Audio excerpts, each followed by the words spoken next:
오늘 새벽 우리에게 주신 하나님의 말씀은 로마서 4장입니다. 제4장.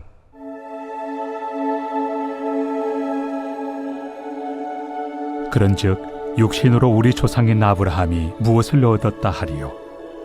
만일 아브라함이 행위로서 의롭다 하심을 받았으면 자랑할 것이 있으려니와 하나님 앞에서는 없느니라. 성경이 무엇을 말하느냐? 아브라함이 하나님을 믿음에 그것이 그에게 의로 여겨진 바 되었느니라. 일하는 자에게는 그 삭시 은혜로 여겨지지 아니하고 보수로 여겨지거니와 일을 아니할지라도 경건하지 아니한 자를 의롭다 하시는 이를 믿는 자에게는 그의 믿음을 의로 여기시나니 일한 것이 없이 하나님께 의로 여기심을 받는 사람의 복에 대하여 다윗이 말한 바 불법이 사함을 받고 죄가 가려짐을 받는 사람들은 복이 있고 주께서 그 죄를 인정하지 아니하실 사람은 복이 있도다 함과 같으니라. 그런즉 이 복이 할례자에게냐 혹은 무할례자에게도냐? 무릇 우리가 말하기를 아브라함에게는 그 믿음이 의로 여겨졌다 하노라. 그런즉 그것이 어떻게 여겨졌느냐? 할례시냐 무할례시냐? 할례시가 아니요 무할례시니라. 그가 할례표를 받은 것은 무할례시의 믿음으로 된 의를 인친 것이니 이는 무할례자로서 믿는 모든 자의 조상이 되어 그들도 의로 여기심을 얻게 하려 하심이라. 또한 할례자의 조상이 되었나니 곧 할례 받을 자에게뿐 아니라 우리 조상 아브라함이 무할례시에 가졌던 믿음의 자취를 따르는 자들에게도 그러하니라. 아브라함이나 그 후손에게 세상의 상속자가 되리라고 하신 언약은 율법으로 말미암은 것이 아니요 오직 믿음의 의로 말미암은 것이니라. 만일 율법에 속한 자들이 상속자이면 믿음은 헛것이 되고 약속은 파기되었느니라. 율법은 진노를 이루게 하나니 율법이 없는 곳에는 범법도 없느니라. 그러므로 상속자가 되는 그것이 은혜에 속하기 위하여 믿음으로 되나니 이는 그 약속을 그 모든 후손에게 굳게 하려 하심이라. 율법에 속한 자에게뿐만 아니라 아브라함의 믿음에 속한 자에게도 그러하니 아브라함은 우리 모든 사람의 조상이라.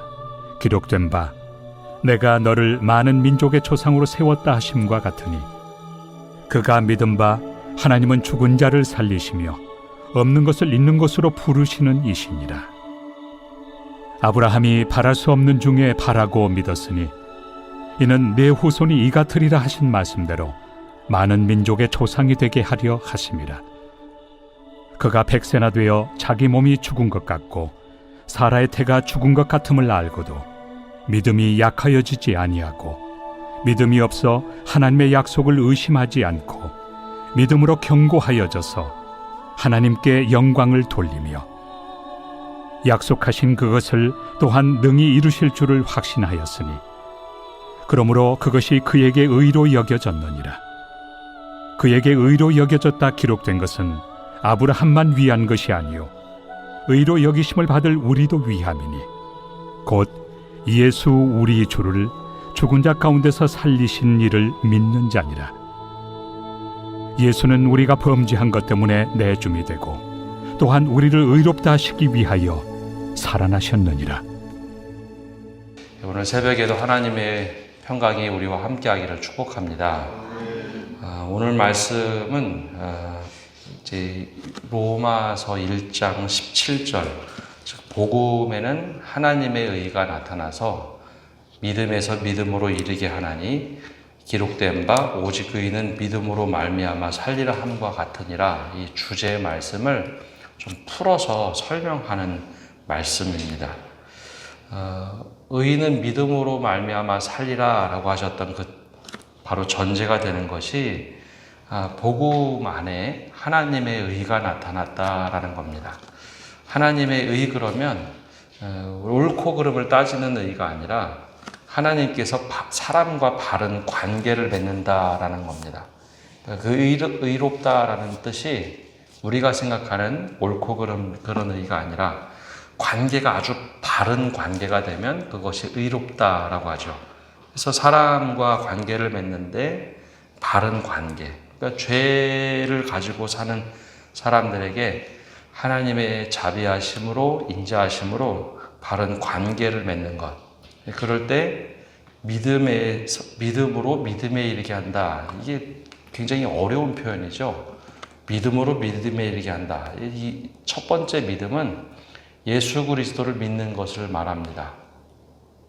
바로 예수님을 믿으면 그것이 하나님께서 우리를 의로 바른 관계를 맺는 그 믿음이 되고, 그 믿음에서 출발하지만 하나님의 그 신실하신 언약을 믿으면서 우리는 믿음을 완성한다. 그래서 믿음에 출발해서 믿음으로 완성한다라는 말이 하나님의 의가 나타나서 믿음으로 믿음에 이르게 한다라는 말씀입니다.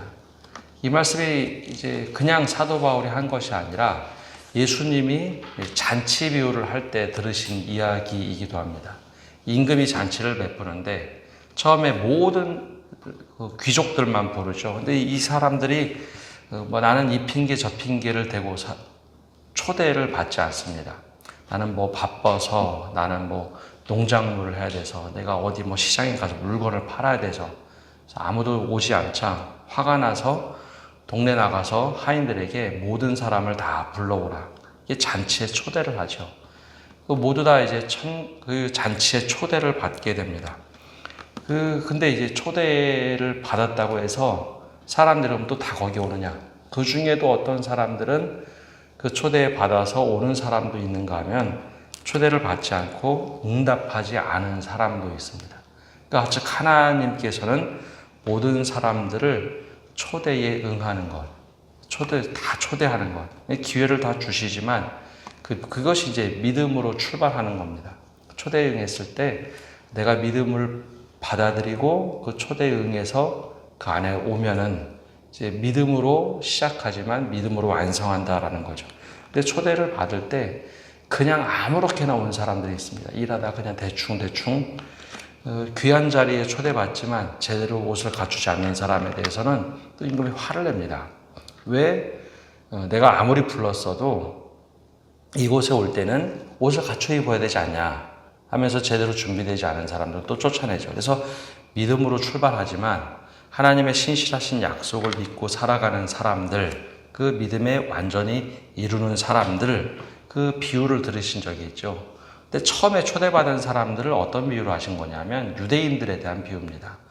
하나님께서 신실하신 하나님의 백성으로 만들었지만 하나님의 약속을 제대로 지키지 않자 또 다른 사람들, 즉 예수 그리스도를 믿고 부른 사람들, 그 사람들을 다 초대합니다. 그래서 믿음으로 출발하지만 거기에 제대로 응답을 하고 그냥 온 것이 아니라 갇혀 있고 온 사람들, 그래서 그 사람들이 그 잔치에 부름을 받게 되죠. 이것이 바로 이제 복음에는 하나님의 의가 나타나서 믿음으로 출발하지만 하나님의 신실하신 약속을 믿고 살아가는 믿음으로 살아간다. 그래서 의인은 믿음으로 말미암아 살리라. 이것도 우리가 자주 잘못 해석하는데요. 의인이라고 하는 것은 하나님께서 바로 이제 그렇게 너 의롭다, 예수를 믿고 의롭다 하는 사람들은 하나님의 신실하신 약속의 말씀을 믿고 살아가는 것이다 라는 겁니다. 근데 우리는 그 믿음을 어떻게 이해하냐면 예수님만 믿으면 다 구원받아, 이제 그렇게 많이들 좀 오해를 합니다. 근데 그 이야기가 아니라 하나님의 신실하신 약속을 우리가 믿고 살아갑니다. 그것이 살아가는 방식이 의인은 믿음으로 살아가는 겁니다. 근데 이 말씀이 유대인들에게는 사실 뼈아픈 말씀입니다. 왜냐하면 유대인들은 할례를 받음으로 이미 선택받았고 할례를 받음으로 인침을 받았으니까 이제는 하나님의 자녀로 살아가는데 조금도 부족함이 없다라고 생각을 했죠. 우린 선민이다. 그래서 혈통 중심으로 아브라함의 후예만 되면 우린 이미 구원받은 하나님의 자녀인데 그 율법만 지키며 살아가면 되지라고 생각했는데 그것이 아니라는 것. 믿음으로 출발을 했지만 즉 하나님의 신실하신 약속을 믿고 제대로 살아가야 된다. 그 이야기를 하고 있는 겁니다. 그래서 사도 바울이 아브라함을 소환합니다. 1절을 보면 이렇게 시작하죠. 그런즉 육신으로 우리 조상인 아브라함이 무엇을 얻었다 하리요. 왜 이제 아브라함을 불렀는가 하면 아브라함 때부터 할례를 받고 인침을 받았다라고 생각했기 때문에 믿음의 조상 아브라함이 도대체 어떤 사람이었는가 이제 소개를 하면서 믿음이 도대체 무엇인가를 이야기합니다. 근데 여기서 이제 우리 눈에는 잘 보이지 않겠지만요, 사도 바울은 디아드리베라는 수사학을 사용합니다. 어떤 거냐면 로마서를 읽다 보면 질문을 던지고 답을 합니다. 그러니까 실제 사람은 없는데 너희는 어떻게 생각하느냐, 혹은 너희는 이걸 어떻게 판단하느냐라는 질문을 계속 던집니다. 질문을 던지고 사람들이 가지고 있는 생각을 끄집어내죠. 이걸 보고 이제 디아드리베라는 문학 기법이다라고 하는데요. 이것이 좀 제가 좀 말씀드리는 이유는 가끔 우리 성도들 가운데도 성경은 성경만 읽으면 되지, 신앙생활 할 때는 신앙생활만 하면 되지, 뭐 문학 작품이나 세상의 것들은 초등학문이니까 아무것도 필요 없다. 사도 바울의 말씀을 인용해서 이런 말을 하는데요. 사도 바울이 이런 학문적인 깊이가 없었다면, 일반 학문에 대한 깊이가 없었다면 로마서를 쓰지 못했을 겁니다. 또 세상에 공부했던 것들을 제대로 소화하지 않고 신앙만 가지고 있었다면 예수님에 대해서 어떻게 설명을 해야 될지 잘 몰랐을 겁니다. 그래서 사도 바울은 때로는 그 당시에 유행했던 인문학도 쓰고, 요즘으로 얘기하면 인문학도 쓰고, 자신이 알고 있는 헬라 철학을 이용해서도 쓰고, 모든 학문의 깊이를 다 가져다가 신앙의 이름으로 해석을 해서 사용합니다. 그래서 우리가 신앙생활 한다고 해서 성경만 알면 되는 것이 아니라 또 여러 가지 두루 방면의 삶에서도 여러 가지를 체험하고 경험하고 이것을 신앙으로 해석할 수 있으면 되는 겁니다. 근데 세상 것이라고 다 필요 없어. 아니요, 그러면 우리 신앙이 왜곡됩니다. 예수를 믿지 않는 사람들이 어떤 생각을 하고 있는지, 어떻게 표현을 해야 되는지 몰라서 우리 방식으로만 표현하면 사람들이 알아듣지를 못합니다. 그래서 그 사람들이 알아들을 수 있도록, 아니 때로는 우리가 더 많은 실력을 가지고 이야기를 할 수가 있어야죠. 오늘 사도 바울은 이 질문과 답을 통해서 믿음을 해석하는데, 제일 먼저 아브라함을 소환해서 이야기하는 것 중에 하나는, 그럼 아브라함이 언제 의롭다함을 받았느냐. 유대인들 방식으로 하면 할례를 받기 전이어야 될까요? 할례를 받은 이후여야 될까요?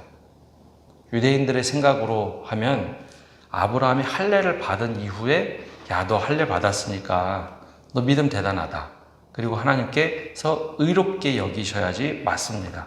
근데 그러지 않고 창세기 15장 6절을 보면 아브라함이 여호와를 믿으니 여호와께서 이를 그의 의로 여기셨다라고 말합니다. 이때가 언제냐면 너를 통해서 자녀를 낳게 할 것이고 내 씨로 말미암아 하늘의 별처럼 바다의 모래처럼 자녀를 줄 거다라고 하는 약속의 말씀이었죠. 이 약속의 말씀을 딱 아브라함이 받고 그걸 믿습니다. 근데 그걸 보고 하나님이 의로 여기셨다라고 말합니다. 할례 받기 이전이죠. 그것을 볼 때 이스라엘 백성들, 즉 유대인들이 생각하는 것과 다르다라는 겁니다. 유대인들은 할례를 우리 몸에 받았기 때문에 하나님이 의롭게 여기셨다라고 생각을 했는데 그것이 아니라는 거죠. 그러면서 뭐를 얘기하냐면 우리가 열심히 일해서 경건한 모습으로 있어서 하나님이 의로 여기셨다면 이미 삭스를 받은 거죠. 아, 너 믿음이 좋아. 너 이렇게 행동했으니까 믿음이 좋구나 라고 이미 삭스를 받았다면 그게 무슨 믿음이냐라는 이야기를 2절부터 5절까지 이야기하고 있습니다. 근데 아브라함은 일하지 않고도 아무것도 준비가 되지 않았지만 하나님이 하나님의 약속의 말씀을 딱 믿는 순간 그 믿음을 보고 의로 여기셨다라는 거죠. 그래서 다윗의 이야기도 또 불러냅니다. 이스라엘 백성들에게는 가장 중요한 인물이 아브라함, 다윗, 그 사람들입니다. 아브라함은 믿음의 조상으로 가장 이스라엘 백성들이 존경하는 분이고, 다윗은 지금은 망한 것 같아도 이스라엘을 다시 회복시키는 것은 다윗 시대로 회복된다라고 생각을 했습니다. 그래서 다윗을 또 소환하는데, 다윗이 뭐라고 얘기했는가? 7절과 8절에 이런 시편을 통해서 고백을 하죠. 불법이 사함을 받고 죄가 가리어짐을 받는 사람들은 복이 있고 주께서 그 죄를 인정하지 아니하실 사람은 복이 있도다. 이 말씀이 무엇을 표현하는가 하면 의라는 겁니다. 의. 하나님의 의로우심은 옳고 그름을 판단하는 게 아니라, 야, 네가 죄가 많지만 내가 그 죄를 가려줄 거야. 너랑 바른 관계를 맺을 거야. 그게 바로 이제 하나님의 의입니다. 복음에는 하나님의 의가 나타났다라는 것은 우리가 죄를 지었지만 죄를 이렇게 살짝 가려주는 것, 그리고 나하고 바른 관계를 맺자. 또 죄인으로 살아가지 말고 믿음으로 살아가라. 그래서 요 4장 마지막 말씀에 그 의를 드러낸 것이 예수 그리스도를 믿는 믿음으로 우리가 죄를 용서받았다라고 말합니다. 그러면서 이 뒤에 나오는 것이, 그럼 아브라함을 다시 또 소환해서 얘기합니다. 아브라함이 할례를 받았을 때 의로 여김을 받았느냐, 무할례였을 때 의로 여김을 받았느냐? 당연히 할례 받기 전에 의로 여김을 받았죠. 그러면 이스라엘 백성들에게는 또 헷갈리는 게 됩니다. 그럼 아브라함은 할례자에게도 믿음의 조상이 되고 무할례자에게도 믿음의 조상이 되는 거죠. 그래서 이 유대인들의 굉장히 자부심, 우리 할례 받은 사람들의 첫 조상인 믿음의 조상인 아브라함이라고 생각했는데, 할례 받기 전에도 이미 의인이다라고 칭함을 받았기 때문에 아브라함은 무할례자에게도 믿음의 조상이 되고 할례 받은 사람에게도 믿음의 조상이 된다라는 것을 아주 논리적으로 이야기를 해주고 있습니다. 이게 왜 이런 얘기를 했는가 하면, 유대인들의 자부심은 우리는 율법을 지킴으로 우리가 믿음에 우선한다라고 생각을 했습니다. 헬라 그리스도인들하고 그렇게 싸웠죠. 우리가 먼저야. 근데 그것을 먼저야를 넘어서 너희들은 우리 얘기만 따라오는데 너희들 아무것도 모르잖아 라고 하면서 믿음의 우위성을 강조를 했습니다. 근데 아브라함의 믿음을 볼 때 이것 우리가 더 우선이고 뒤고 그것이 아니라는 거죠. 더 중요한 것은 우리가 무엇을 가지고 살아가느냐, 믿음을 가지고 살아가는 것이 중요하다라고 강조하고 있습니다. 그래서 아브라함의 믿음을 보면 바라지 못하는 것 중에 바라는 믿음을 가지고 있었고, 후손이 없을 때도 하나님께서 약속하신 언약의 말씀을 믿고 살았다라는 거죠. 그래서 그것이 믿음에서 출발해서 믿음을 가지고 살아간 삶, 하나님께서 의롭게 여기셨다라는 겁니다. 그래서 20절에 보면 그것을 이렇게 얘기합니다. 믿음이 없어 하나님의 약속을 의심하지 않고 믿음으로 견고하여져서 하나님께 영광을 돌리며 약속하신 그것을 또한 능히 이루실 줄을 확신하였으니, 이게 아브라함의 믿음이란 거죠. 그래서 우리에게 그 이야기를 하고 있는 겁니다. 처음에 예수님을 믿는 그 믿음으로 출발했지만 신실하신 하나님의 약속을 늘 우리에게 이루실 것을 믿고 살아가라. 그것이 믿음에서 출발해서 믿음으로 이루는 삶이다라는 것을 계속 반복해서 이야기해 주고 있습니다. 우리의 믿음을 보면 예수 믿고 천국으로 직행하고 이 삶은 다 중간의 삶은 필요 없는 것이 아니라 매 순간마다 하나님의 언약의 말씀이 내 삶에 계속 이루어질 것이다. 그것을 믿고 살아가는 겁니다. 그 중에는 예수님의 다시 재림하실 것이다 라는 믿음을 가지고 살아가는 것도 있고, 하나님의 약속의 말씀에 매 순간마다 이루어져서 우리를 계속해서 거룩하게 만들어 가시는 것이다. 그래서 이제 나중에는 사도 바울이 계속 그런 얘기를 하는 겁니다. 할례를 받은 것이 중요한 것이 아니라 마음의 할례를 받아라. 진짜 중요한 것은 약속의 말씀을 붙잡고 살아가는 믿음이다라는 겁니다. 범죄 때문에 우리를 스스로 늘 죄책감만 갖고 살아가지 말고 범죄한 것 때문에 예수님이 내어줌이 되었으니 그 예수님을 믿고 의롭다 하심을 믿고 약속의 말씀이 내 안에 어떻게 이루어질 것인가. 때로는 무릎 꿇고 회개도 하고 기도하며 그 믿음을 가지고 살아라. 그것이 4장 말씀의 핵심입니다. 오늘 우리가 살아가면서 우리가 믿음의 가문에서 태어났다고 더 대단한 것 아닙니다. 우리 집은 믿음이 없이 내가 일대 신앙을 가지고 있는데 아니요, 그것이 부끄러운 것이 아닙니다.